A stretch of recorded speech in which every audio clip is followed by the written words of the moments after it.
하나님 말씀 여호수아 7장 11절에서 13절입니다.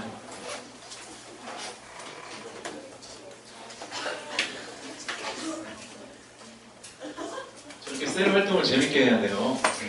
제가 이렇게 교회 나오는 재미겠죠? 네. 아니야? 여호수아 7장 11절에서 13절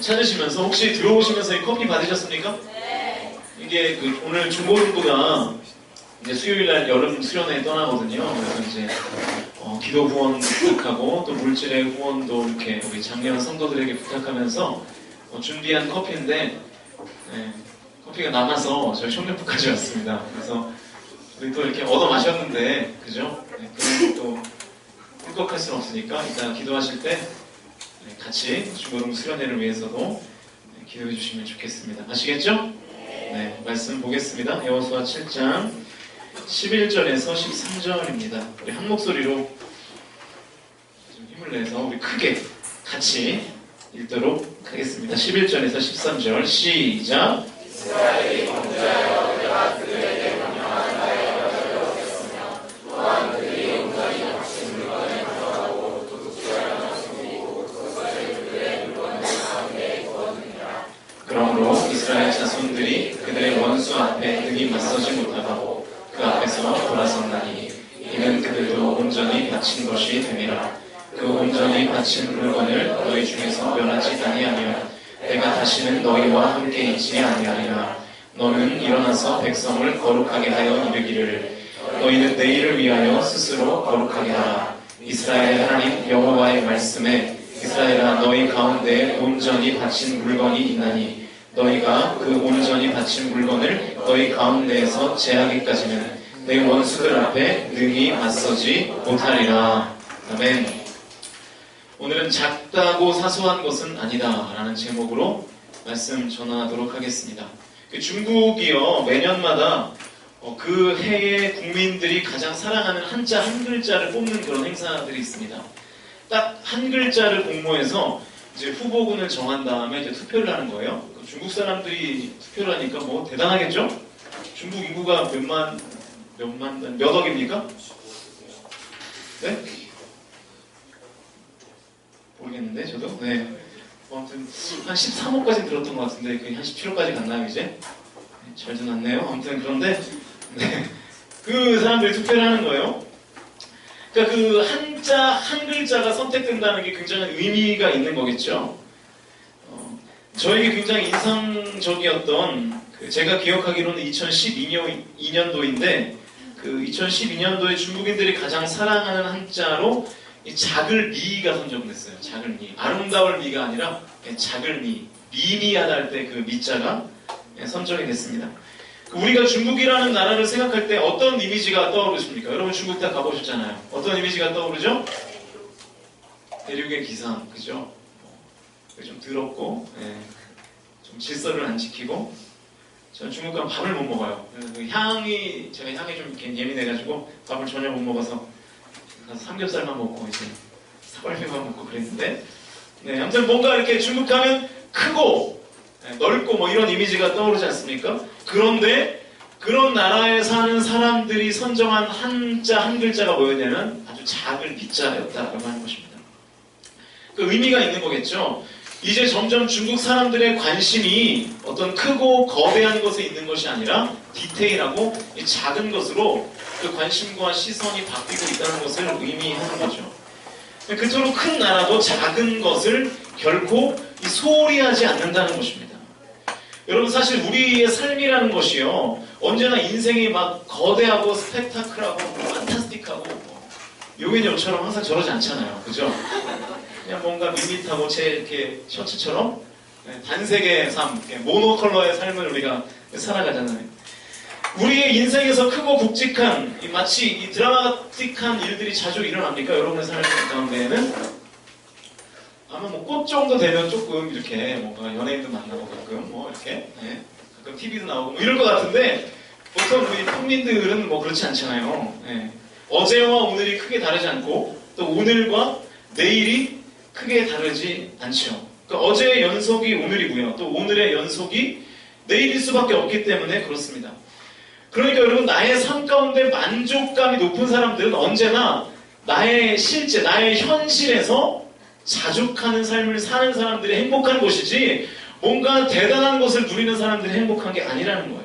그러니까 작은 것에 기뻐하는 사람, 감사하는 사람들이 사실은 실제로 행복한 사람들이죠. 내 곁에 누군가가 있다는 것, 항상 여러분 거의 같은 자리에 앉아서 예배 드릴 텐데 같이 예배 드릴 동역자가 있다는 것, 여러분 전혀 감사하시지 않겠지만 네, 감사하나 봐요. 네. 사실은 그것이 굉장히 우리에게 중요한 의미로 다가오는 것이죠. 행복이 거기에 있는 것입니다. 여러분, 예배할 수 없는 공간에 가보신 적이 있는지 모르겠어요. 예배를 드리면 막 이렇게 탄압을 받고 그런 공간에 가서 여러분들이 한번 살아보십시오. 예배할 수 있다는 그 환경 자체가 얼마나 감사한 일인가, 찬양을 크게 할 수 있다는 것 자체가 얼마나 기쁜 일인가를 깨닫게 되는 거죠. 함께 기쁨과 슬픔을 나누고 옆에서 같이 대화할 수 있는 사람들이 있다는 것이 굉장히 좋고 행복한 일입니다. 그런데 어느 순간부터 그것들이 소홀하게 느껴지죠. 뭐 예배 1년 52주 있는 예배, 뭐 그렇게 대단한 것이 있겠나 라는 생각이 들고요. 내 옆에 있는 사람들 항상 있는 사람들인데 뭐가 그렇게 소중한가 라는 생각을 하게 되는 것이죠. 제가 화면에 이제 막 결혼한 부부의 대화를 준비해봤습니다. 이게 뭐 실제인지 아닌지는 모르겠어요. 아내가 퇴근하고 온 남편에게 수고했다면서 포옹을 해주는 상황에서 했던 어떤 카톡의 내용들을 정리한 것 같은데, 인터넷에서 봅니다. 아내가 수고하고 남편을 꽉 끌어안은 다음에 이제 대화의 내용이에요. 먼저 남편이 꽉 끌어안아줬으니까 뭐라 그러는 거예요? 아, 좋다. 문제 없죠? 네. 근데 이제 아내가 계속해서 얘기하는 거죠. 근데 있잖아, 내가 떠나버리면 어떻게 할 거야? 이게 좀 이상한 것 같아요. 네. 그러니까 남편이 그런 거 꿈도 꾸지 마. 나한테 매일매일 뽀뽀해 줄 거야? 당연하지. 바람 필 거야? 지금 장난해? 사람 보는 눈이 그렇게 없어? 나 죽을 때까지 사랑할 거야? 그러니까 웃으면서 헤헤헤 자기 이렇게 된 거예요. 그러니까 굉장히 뭔가 신혼의 어떤 이렇게 달달함이 있는 것 같죠. 그런데 여러분, 이 남편과 아내가 서로에게 하는 작은 표현들이 이제 나중 되면 의미 없어지고 귀찮을 때가 있어요. 그죠? 우리는 물론 경험을 해보지 못했지만 여러분은 간접적으로 다 경험을 하고 계시죠. 지금 부모님들을 보면 이미 뭐 남보다 뭐 그런 거 그렇잖아요. 네. 이 내용을요 밑에서부터 한번 보시면 내용의 의미가 많이 달라집니다. 그냥 띄워놓고 밑에서부터 한번 봐보세요. 아내가 말합니다. 헤헤 자기야. 남편이 응. 아내가 나 죽을 때까지 사랑해 줄 거야? 지금 장난해? 그죠? 사람 보는 눈이 그렇게 없어? 바람 필 거야? 응 당연하지. 나한테 매일 뽀뽀해 줄 거야? 그런 거 꿈도 꾸지 마. 근데 있잖아, 내가 떠나버리면 어떻게 할 거야? 정말 좋아. 이렇게 되는 거예요. 거꾸로 하면. 재미가 없었네요. 그죠? 네. 재밌으라고 하는데 송이가 표정이 안 좋은데. 네. 네. 사소한 건데 그러니까 네, 갑자기 당황이 되네요. 제가 내 옆에 있는 매일 있는 그 사람이, 특별할 것이 없는 그 사람이 언젠가부터 굉장히, 아니죠, 특별한 그 사람이, 그죠? 내 옆에 있는 매일 있는 그 사람이 처음에는 되게 특별하고 네, 귀한 존재였는데 어느 순간부터 사소해지는 거예요. 그죠? 그럴 때부터 감동과 감사와 행복과 만족이 사라지게 되는 것입니다. 그러니까 누군가가 있다는 당연한 현실이 고맙고 감사하게 여겨지는 것 자체가 행복이라는 것입니다. 그러나 아무리 작은 것이라고 할지라도 그것을 소중히 여기고 감사히 여기면 행복한 삶이 어느 순간 내 안에 찾아오게 되는 것이죠. 그러니까 여러분, 우리 옆에 있는 일상적인 것, 작은 것, 그것은 결코 사소한 것이 아니라 굉장히 중요하고 가치 있는 것이라는 것입니다. 지금 저와 여러분은 한 공동체에 묶여 있죠. 크게는 서울수정교회라는 공동체에 묶여 있고요. 더 앵글을 좁혀서 보면 우리 청년 공동체, 뉴 공동체라는 울타리에 묶여 있습니다. 함께 예배하고 교제하며 삶을 나누고 있죠. 여러분, 이 중에서 나 한 사람을 숫자적으로 볼 때 어떤 수치화를 해보면 아주 작은 존재일 수 있어요. 사소하게 보일 수 있어요. 작다고 생각될 수 있습니다. 그러나 나 하나쯤이야 라고 하는 생각이 우리 공동체 안에 만연해버리면 그때부터 공동체가 깨지고 예배의 분위기가 망가지기 시작하는 것입니다. 분위기를 다 흐리는 것이죠. 오늘 본문을 보시면 한 사람의 신앙과 한 사람의 순종이 얼마나 중요한지를 잘 몰랐던 한 사람이 나옵니다. 오늘 본문 전장인 6장을 보면 여호수아 군대가 하나님의 능력으로 여리고성을 무너뜨리죠. 그리고 용기 백배합니다. 6장 26절, 27절을 화면을 통해서 보시면 제가 읽겠습니다. 여호수아가 그때 맹세하게 하여 이르되 누구든지 일어나서 이 여리고성을 건축하는 자는 여호와 앞에서 저주를 받을 것이라. 그 기초를 쌓을 때에 그의 맏아들을 잃을 것이요 그 문을 세울 때에 그의 막내 아들을 잃으리라 하였더라. 여호와께서 여호수아와 함께 하시니 여호수아의 소문이 그 온 땅에 퍼지니라. 여호수아가 이끄는 이스라엘 군대가 여리고성을 완벽하게 점령하고 난 다음에 기백 있게 막 저주를 선포하죠. 그리고 그들의 승전보가 있는 나라에 막 퍼지기 시작하고, 있는 나라는 하나님을 믿는 이스라엘 군대를 두려워하기 시작합니다. 온 땅에 소문이 났어요. 이제 그 여세를 몰아서 아이성, 여리고성 다음에 있는 아이성을 정복하기 위해서 전진합니다. 그러나 결과가 여리고성만큼 좋지 못했습니다. 여호수아 군대가 아이성과의 전투에서 졌어요. 7장 4절과 5절을 보십시오. 같이 한번 읽어볼까요? 7장 4절과 5절 화면을 보시면서 함께 있습니다. 시작.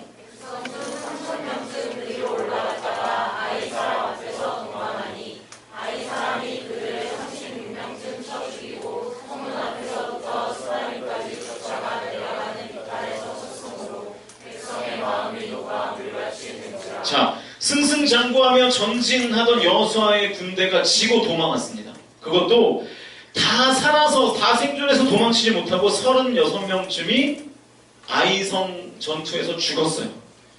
이 리더였던 여호수아가 비통에 휩싸이죠. 아니 도대체 왜 철옹성 같았던 여리고는 우리가 완벽하게 무너뜨렸는데 그보다 훨씬 작고 연약한 아이성에게는 패한 것인가? 여호수아가 슬퍼하면서 옷을 찢습니다.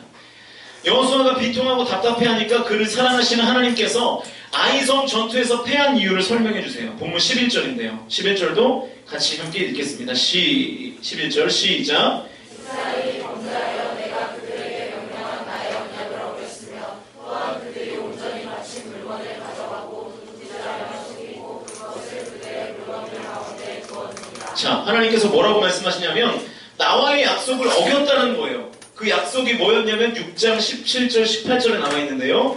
여호수아서 6장 17, 18절 제가 읽겠습니다. 이 성과 그 가운데 있는 모든 것은 여호와께 온전히 바치되 기생 라합과 그 집에 동거하는 자는 모두 살려주라. 이는 우리가 보낸 사자들을 그가 숨겨주었음이니라. 너희는 온전히 바치고 그 바친 것 중에는 어떤 것이든지 취하여 너희가 이스라엘 진영으로 바치는 것이 되게 하여 고통을 당하게 되지 아니하도록 오직 너희는 그 바친 물건에 손대지 말라. 그러니까 여리고성 전투에서 이겨서 얻은 모든 전리품에 대하여 하나님은 손대지 말아라. 건드리지 말아라. 그거 도둑질하지 말아라. 그 명령을 어기면 너희들은 고통당하게 될 거야. 하나님께서 분명히 이렇게 말씀하셨어요. 그런데 그 명령을 어긴 거죠. 누가 어겼습니까? 아간이라고 하는 사람이 어겼어요. 아간이 하나님께 바쳐야 할 물건을 도둑질했어요. 아간이라는 사람이 벌써 이름부터 도둑질할 것 같잖아요. 간사하고 아간. 아주 간사한 사람이었습니다. 죄송합니다. 네. 이 아간의 범죄 때문에 결국 이스라엘이 아이성 전투에서 패배하게 된 거예요. 7장 12절과 13절 보십시오. 그러므로 이스라엘 자손들이 그들의 원수 앞에 능히 맞서지 못하고 그 앞에서 돌아섰나니 이는 그들도 온전히 바친 것이 됨이라. 그 온전히 바친 물건을 너희 중에서 멸하지 아니하면 내가 다시는 너희와 함께 있지 아니하리라. 너는 일어나서 백성을 거룩하게 하여 이르기를 너희는 내일을 위하여 스스로 거룩하게 하라. 이스라엘의 하나님 여호와의 말씀에 이스라엘아 너희 가운데 온전히 바친 물건이 있나니 너희가 그 온전히 바친 물건을 너희 가운데에서 제하기까지는 내 원수들 앞에 능히 맞서지 못하리라. 그러니까 이 아간의 범죄 때문에 여호수아의 군대가 패배하게 됐고 그 죄에 대한 회개가 없으면 너희들은 또다시 패배하게 될 것이다. 하나님께서 지금 이렇게 여호수아에게 말씀하고 있는 것입니다. 보세요. 한 개인의 죄, 한 개인의 범죄함이 한 국가가 실패하는 데까지 영향력을 미치게 되었습니다.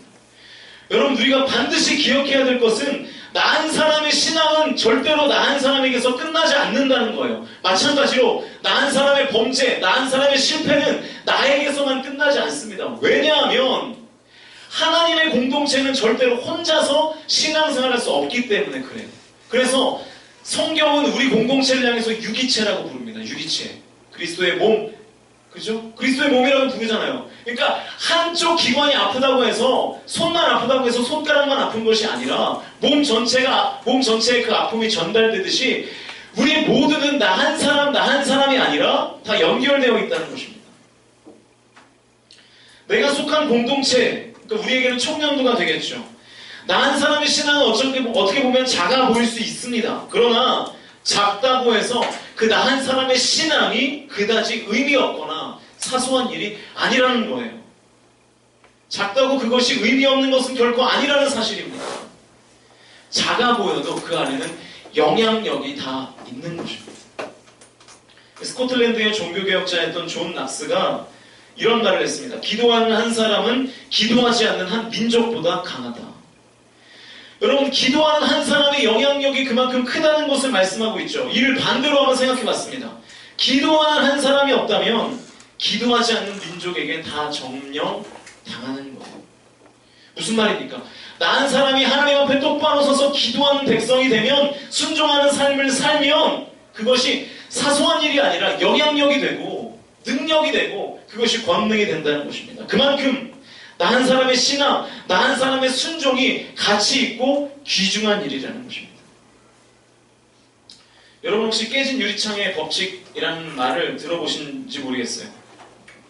길거리에 멀쩡한 차 2대를 세워놓고 한 대는 본네트만 살짝 열어놓고요. 또 한 대는 본네트와 앞 유리를 조금 깨놓은 상태로 일주일간을 방치했습니다.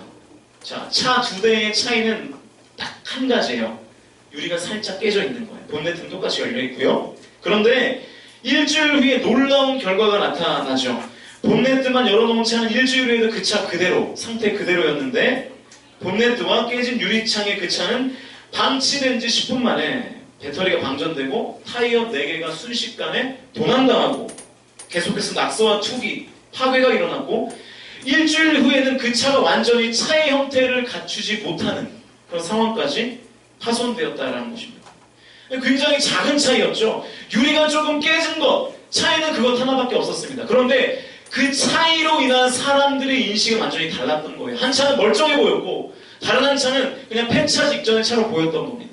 그러니까 배터리도 빼가고 타이어도 빼가고 그 차를 다 부셔버린 거죠.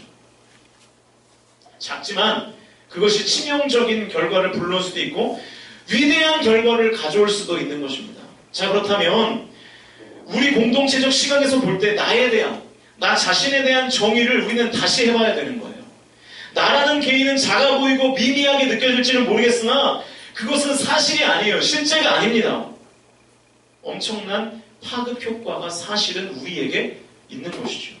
그러므로 우리는 공동체의 일원으로서 나를 바로 세우고 내가 성숙한 신앙에 이르기를 위하여 힘쓰고 애쓰는 것은 필요한 거예요. 내가 바로 서면요, 여러분의 가정이 새로워지는 것이고, 내가 바로 서면 우리 교회가 새로워지는 것이고, 내가 바로 서면 더 확장해서 이 사회가 바로 되게 되는 것입니다. 이 자리에도 다양한 연령의 사람들이 앉아있죠. 20살부터 몇 살까지 있나요? 제 나이까지 하면 37까지 있다고 합시다. 네. 여러분, 20살부터 37까지 있는데 임원이 아니라고 해서, 리더가 아니라고 해서 영향력이 없는 게 아니에요. 나이가 어리다고 영향력이 없는 게 아니에요. 교회에서의 영향력은 언제나 예배에서부터 시작됩니다. 나이와 상관없이, 직분과 상관없이, 역할과 상관없이 내가 하나님 앞에 온전한 예배자로 서 있다면 그 사람에게 하나님께서는 영적 권위를 부어주시는 것이고, 그리고 그 한 사람을 통해서 공동체의 분위기가 달라지는 거예요. 오늘 본문 이유를 보시면 여호수아가 아간에게 회개할 기회를 주었고, 아간이 자신의 범죄를 주님 앞에 자백하며 훔친 전리품을 다시 다 주님 앞에 내려놨을 때 여호수아의 군대는 주님의 도우심으로 아이성에 다시 한번 진격하게 되고 다시 한번 승리를 거두게 됩니다. 아간이라는 깨진 유리창을 보수함으로 이스라엘이라는 국가 전체가 다시금 회복될 수 있는 기회를 만든 것입니다. 여러분 기억하세요. 저와 여러분은 다시 말해서 나 한 사람 한 사람은 결코 의미 없거나 사소한 존재가 아니에요. 전체의 크기를 봤을 때는 작아 보일 수 있지만 나 한 사람에게 갖는 영향력은 여러분이 예상하는 것보다 훨씬 더 크다는 것입니다. 여러분 한 사람이 예배드리는 자세가 이 공동체 전체를 다 휩싸이게 할 수도 있어요. 여러분이 예배를 소홀히 하는 그 태도 하나가 이 공동체의 분위기를 다 망쳐버릴 수도 있고요. 나 하나가 기도 안 하는 것 티도 안 나고 별것 아닌 것 같아도 그것이 기도의 전체 분위기를 완전히 흐릴 수도 있는 것입니다. 나 하나가 예배 빠지고 나 하나가 기도를 안 하고 나 하나가 청년부 사역에서 열애되는 것이 나 한 명이 빠지는 것이 아니라 그것을 통하여 공동체 전체의 분위기를 좌지우지한다는 것입니다. 공동체의 영적 흐름이 바뀔 수가 있고요. 사소하다고 생각되는 여러분의 어떠한 말이나 행동이 공동체 전체에 영향력을 끼칠 수 있는 것입니다. 이제 찬양하면서 기도하려고 합니다.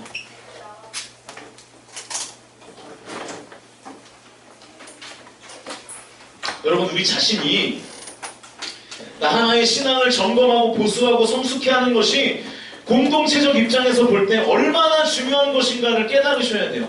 여러분 한 사람이 오늘 이 자리에서 제대로 예배드리는 것이 얼마나 중요한 일인지를 여러분이 아셔야 돼요. 나 한 명이 공동체가 하는 사역 가운데 열애되지 않고 참여해서 함께 예배하고 함께 교제하고 함께 하는 공동체를 이뤄가는 것이 얼마나 의미 있는가를 여러분이 아셔야 돼요.